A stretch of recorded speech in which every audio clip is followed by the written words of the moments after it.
Replacement cost versus actual cash value. If something happens to your home or your personal property, do you want your insurance company to help you replace those things or only give you what they're worth at the time something happened? With an actual cash value policy, you're going to get a payout that's equal to whatever the personal property is worth at the time of loss. In other words, they'll take depreciation, which won't be enough to replace that piece of property. Let's give a quick example. Let's say you have a very nice MacBook. You bought it for $2,000. A covered loss occurs and you need to file a claim to get your MacBook replaced. Well, guess what? You bought that MacBook 3 years ago.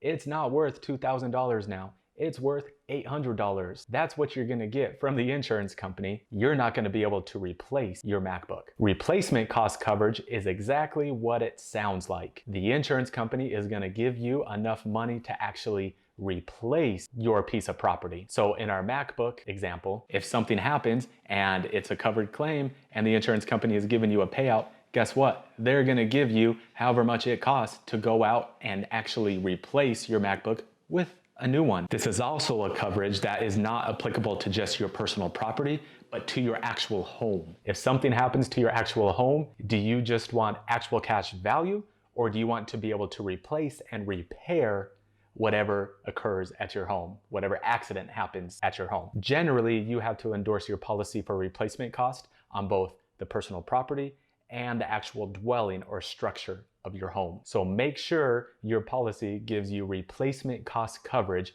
for both your home and personal property. And if you have an agent that ever tries to sell you an actual cash value policy, run. There is no need for you to ever purchase an actual cash value policy, especially because adding that extra endorsement to get replacement cost coverage is extremely inexpensive, but it's very, very valuable. So go and check your policy now and make sure you have replacement cost coverage. If you aren't sure, contact me, send me your coverage page, and I can look at it to make sure you have the correct coverage.